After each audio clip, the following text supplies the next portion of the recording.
तबादलों के नाम पर प्रताड़ित कर्मचारी। नमस्कार, आप देख रहे हैं दिव्य हिमाचल टीवी और मैं हूं आपके साथ पल्लवी शर्मा। मैं आपके सामने हाजिर हूं हिमाचल आज का मुद्दा लेकर। हिमाचल प्रदेश में दशकों बाद भी कर्मचारियों के लिए ट्रांसफर पॉलिसी नहीं बनाई जा सकी है। ट्रांसफर पॉलिसी नहीं होने के चलते विभिन्न विभागों में कर्मचारियों को तबादलों के नाम पर हर दिन प्रताड़ित किया जाता है।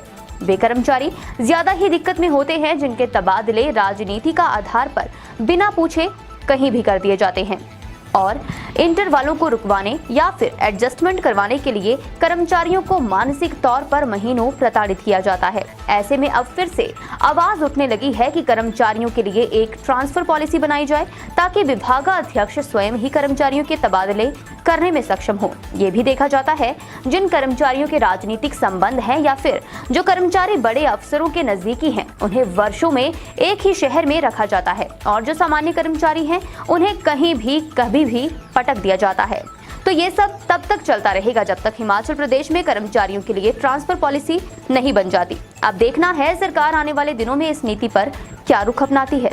जी हाँ, जिस ऐसा मसला है जिससे हर कोई समझता है, चाहे वो कर्मचारी है या गैर कर्मचारी। और कार जी बात करेंगे हिमाचल में तबादलों का खेल। जी हाँ, अच्छा, अगर शुरुआत करें ओंकार जिस मसले को, तो अब देखिए कई मसलों में से हिमाचल में जब सरकारी कर्मचारियों के, आजकल तो खैर आप देखिए पे कमीशन को लेके ही है, चाहे कुछ भी नाम दे लीजिए, उनके ओपीएस को लेकर है ना जी, डेट ऑफ ज्वाइनिंग से सीनियरिटी के लिए। लेकिन एक मसला है ट्रांसफर का, कर्मचारी भी इसके लिए परेशान होते हैं। अच्छा, आरोप क्या लगते हैं कर्मचारियों पे कि एक स्टेशन पे 2 साल पूरे हुए नहीं कि कर्मचारी जगह तलाशने लगते हैं कि हम कहां एडजस्ट हो पाए ताकि बाद में कहीं हमारी जो ट्रांसफर है वो दूर दराज के क्षेत्रों में ना करती जाए।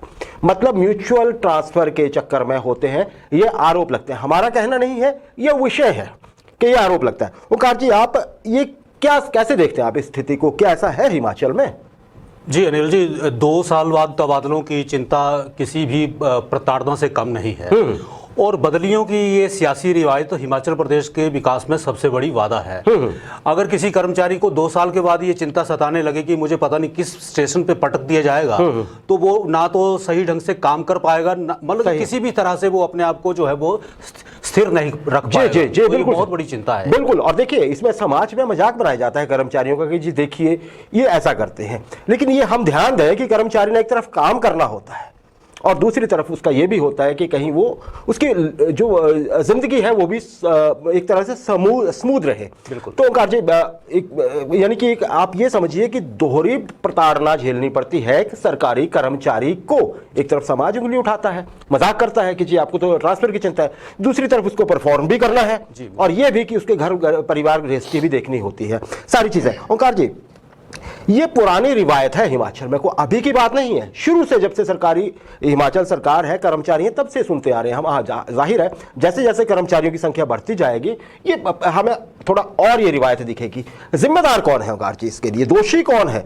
क्या कर्मचारी ही दोषी है या फिर व्यवस्था क्या खामी है इसमें? क्या देखते हैं आप? जी, जाहिर तौर पर ट्रांसफर की इस रिवायत के लिए चुने हुए प्रतिनिधि जिम्मेदार हैं। ना सिर्फ जिम्मेदार हैं बल्कि व्यवस्था को छिन भिन करने के भी वे दोषी हैं, क्योंकि कर्मचारियों की सियासत भी इसमें कोई उठापटक मचाती रहती है, तो इससे वो भी मतलब बच नहीं सकते हैं। कर्मचारी और सियासी ये जो घोलमेल है, ये जो गठबंधन है, इससे आम जो कर्मचारी है, जो कर्मठ कर्मचारी है, वो भी जो है वो तंग होता है, वो भी प्रताड़ित महसूस करता है। जी, आपका कहना है, आपने कहा जनप्रतिनिधि, जिसकी सरकार, उसके मंत्री, विधायक या उस पार्टी के नेतागण, यही कहना चाहते हैं आप? आपका कहना यह है कि जो डीओ कल्चर है हिमाचल में, डीओ दीजिए जरा हमने।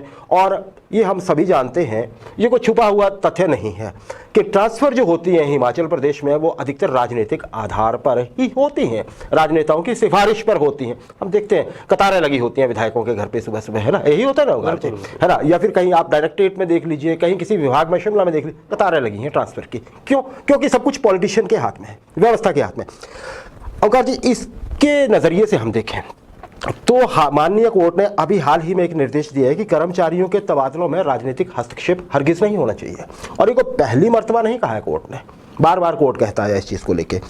अगर अच्छा मान लीजिए ऐसा करने लगे तो 2 चीजें आवश्यक है ओंकार जी हिमाचल में। अगर इसमें सियासत नहीं घोलनी है तो एक तो चाहिए इच्छा शक्ति, इच्छा शक्ति चाहिए, और दूसरी चाहिए नीति। इच्छा शक्ति ये कि कोई अपना पराया नहीं, और दूसरी नीति, ताकि आप उसको नीति के अनुसार ही तबादले करें। ऐसा नहीं कि मन में आए इसको वहां, फिर सब एक नीति के तहत ही हो।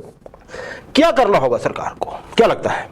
बिल्कुल अनिल जी, माननीय अदालत के निर्देश की जहां तक बात है तो ऐसी हिदायतें जो हैं वो पहले भी सरकारों को दी जा चुकी हैं। इच्छा शक्ति और नीति की बात करें तो सरकारें दोनों ही मामलों में कोई रुचि नहीं लेती हैं, क्योंकि ऐसा सामने आया नहीं है कभी। जी। तो सरकार को सबसे पहले ट्रांसफर पॉलिसी बनानी चाहिए ताकि सिस्टम में पारदर्शिता आ सके। नीति की बात, बिल्कुल नीति की। हालांकि ट्रांसफर पॉलिसी फ्रेम करने के लिए पहले की सरकारों ने कई कमेटियां भी बनाई, और देखें तो इच्छा शक्ति की कमी है कि इसे इनकी कोई भी सिफारिश को आज तक लागू नहीं किया गया है। तो इस सरकार में भी महीनों पहले ट्रांसफर पॉलिसी की चर्चा होती रही शुरुआत में। जब ये देखिए, जब भारद्वाज साहब थे, मैं आपको बताता हूं ओंकार जी, आपकी बात को मैं आगे बढ़ा रहा हूं। जब सुरेश भारद्वाज साहब के पास शिक्षा मंत्रालय था, तो शिक्षकों के लिए जो शिक्षा विभाग है, सबसे बड़ा विभाग है हिमाचल प्रदेश में, सरकारी विभाग, सबसे ज्यादा कर्मचारी इसके पास है।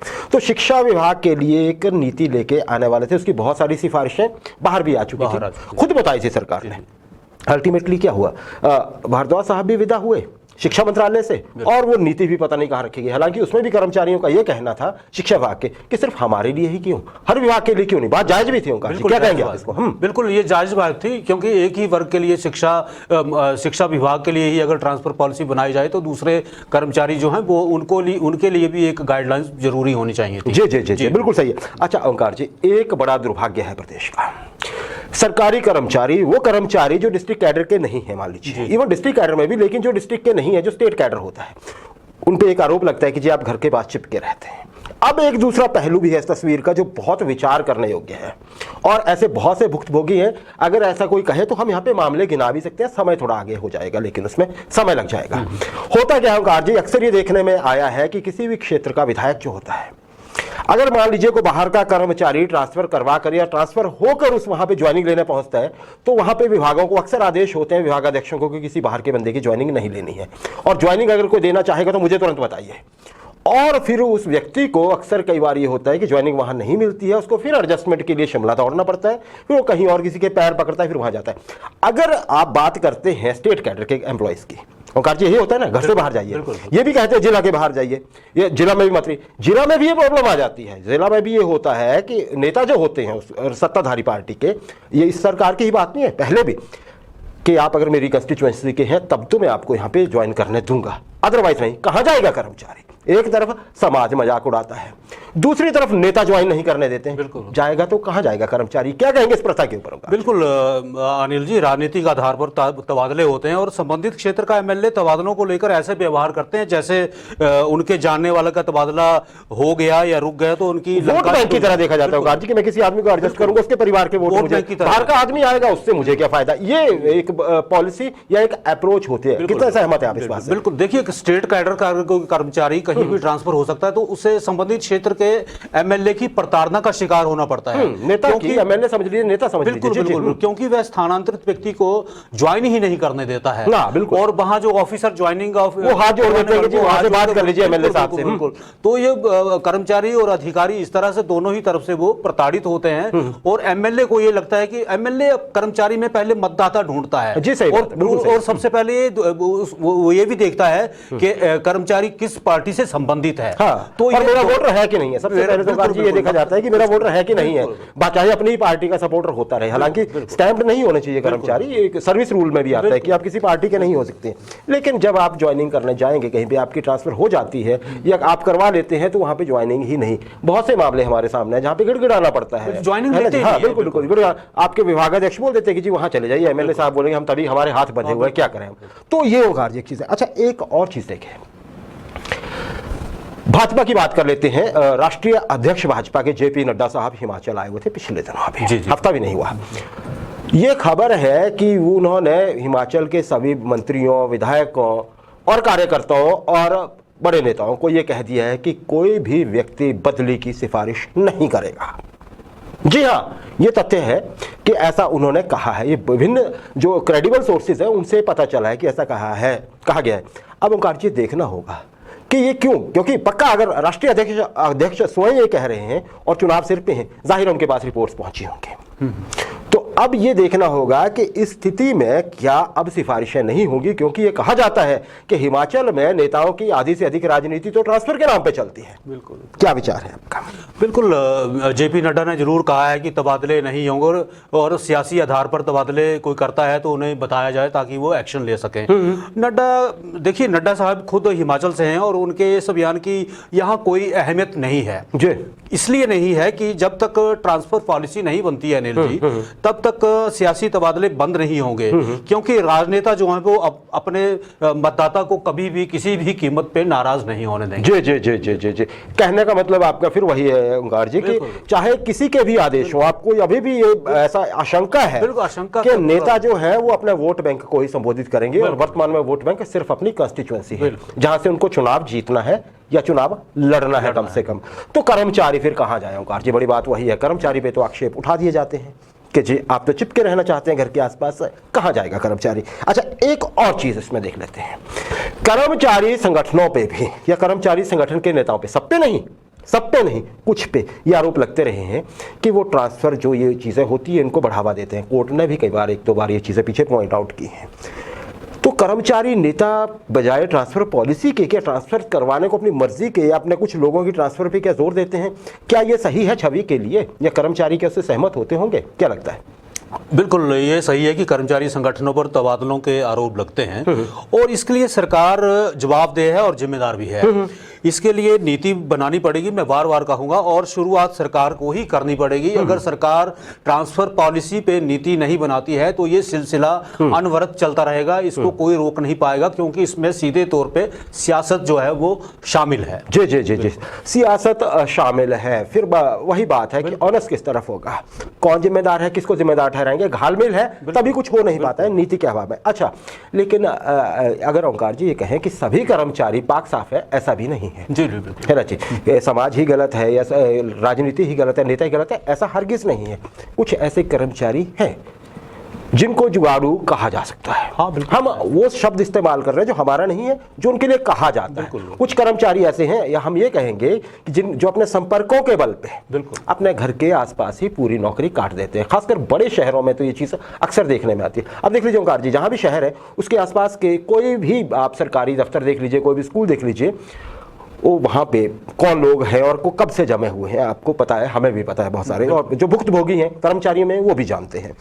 तो अच्छा, इसमें क्या ऐसा, जब सबको इस मामले का पता है, समस्या का पता है, सबको पता है कि एलिफेंट इन द रूम, सबको पता है कमरे में हाथी है, लेकिन कोई एड्रेस नहीं कर रहा है इसको। एलिफेंट इन द रूम इसी को कहते हैं ना। सबको पता है समस्या है, बहुत बड़ी समस्या है, लेकिन कोई बोल नहीं रहा है, ना सरकार बोल रही है, ना कर्मचारी बोल रहे हैं, ना समाज बोल रहा है। इतना मुश्किल है कि ऐसे लोगों को ढूंढ निकालना। देखिए, जो भी कर्मचारी सत्ता के नजदीक होते हैं उन्हें मनपसंद स्टेशन से अनिल जी कोई नहीं हटा सकता है, और जो कर्मचारी बड़े अफसरों के रिश्तेदार हैं उनका भी तबादला एक तरह से असंभव सा होता है। जी, जी, आपको याद होगा कि शिमला में 30 साल से एक ही शहर में दर्जनों कर्मचारी डटे हुए हैं। ये आज से साल भर पहले की खबर है। जी जी, आसपास के क्षेत्रों में या शहर में। जी जी, और सरकार ने इसको इंगित किया था कि ऐसे लोगों की ट्रांसफर की जाएगी। तो ऐसे लोगों की ट्रांसफर बिल्कुल भी नहीं हुई है और वो वहीं के वहीं जमे हुए हैं। तो ये सियासत के बल पे जमे हुए हैं और बड़े बड़े अफसरों के जो रिश्तेदार हैं उनके बल पे जमे हुए हैं। इनको ट्रांसफर किया जाना कोई इतना आसान नहीं है। आसान नहीं है जी, सही है बात ओंकार जी। फिर वहीं आके रुक जाती है, एक पॉलिसी चाहिए, बिल्कुल ट्रांसपेरेंट पॉलिसी चाहिए। हरियाणा ने किया है, सबको पता होता है कि कैसे आपके सब कुछ आपके जो स्कोर बनता है, जैसे कि हिमाचल ने शिक्षा विभाग के लिए नीति लाई थी, उसको अगर ओंकार जी थोड़ा सा फैला के सभी के लिए लागू कर देते तो शायद ये सियासत दूर हो जाती है। पंजाब में भी आप देख लीजिए, पंजाब में भी कोई, पंजाब में देखिए चन्नी साहब जब वो जीत नहीं पाए, दोनों सीटें हार गया, कांग्रेस बुरी तरह हारी, लेकिन उन्होंने एक चीज बड़ी धमाकेदार कही थी जिसपे उनकी बड़ी प्रशंसा भी हुई थी, हिमाचल में भी, पंजाब में तो सही, बाकी सारे प्रदेशों में भी। वो ये कि उन्होंने कहा था कि मैं टीचर्स के संबंध में कहा था कि मैं टीचर्स को ये चाहता हूं कि वो घर के नजदीक ही पोस्टेड हो। क्यों? ताकि अगर वो घर के नजदीक होंगे तो उनको अपने आसपास के लोगों का ये डर होगा कि इनके लिए मुझे परफॉर्म करना है। बिल्कुल। और अगर वो घर से दूर होंगे तो उनको यही चिंता रहेगी, मैं घर से दूर हूं, मेरा घर कैसे चला होगा, मैं कैसे छुट्टी लूं, कैसे जुगाड़ करूं, ये सारी चीजें। घर के नजदीक है आप, तो अगर वहां पे जगह है तो आपको क्यों ना वहां पे दिया जाए और परफॉर्मेंस आपकी देखी जाए, परफॉर्मेंस के आधार पर तबादला हो या परफॉर्मेंस के आधार पर आपको कहीं भी रखा जाए। क्या सही नहीं होगा? बिल्कुल। अच्छा, अब इस सेगमेंट को क्लोज करने से पहले मैं दो एक घटनाओं का जिक्र करना चाहूंगा। एक तो कल जो बल में हुआ, वहां के भाजपा विधायक के सामने नौजवानों ने एक बड़ा वो वीडियो बहुत वायरल हुआ और बड़े दूर दूर तक उसके चर्चे हैं। जनसभा में जब युवाओं ने टोक दिया कि जी आपने जेई सिविल की वैकेंसीज कब निकाली है ना जी, पीडब्ल्यूडी में, और भाई मुख्यमंत्री साहब का खुद ये विभाग है, विधायक थोड़े फीके पड़ गए वहाँ पे, क्योंकि बात तो सही कह रहे थे युवा। चलिए एक वो बात होगी, दूसरी वही है कि अभी जो पंचायत वेटरनरी सहायक हैं ओंकार जी, उन लोगों को भी अभी कुछ पता नहीं चल पा रहा है हमारा क्या होना है। मामला उनका अधर में है, पंचायत चौकीदार तो हैं, बाकी सारे लोग भी। हम रेगुलर सेगमेंट्स में जैसे आगे आने वाले दिन हम सबके बारे में चर्चा करेंगे। आज ये मुद्दा था, बहुत सी क्वेरी हमें समाज की तरफ से भी कहा गया, कर्मचारियों की तरफ से भी, कि इस मुद्दे को एड्रेस किया जाए। ये जो ट्रांसफर का मुद्दा है, फिलहाल ट्रांसफर्स नहीं हो रही हैं हमारी जानकारी के अनुसार, क्योंकि मुख्यमंत्री साहब के पास ही आजकल ये अधिकार है और वो प्रदेश से बाहर है।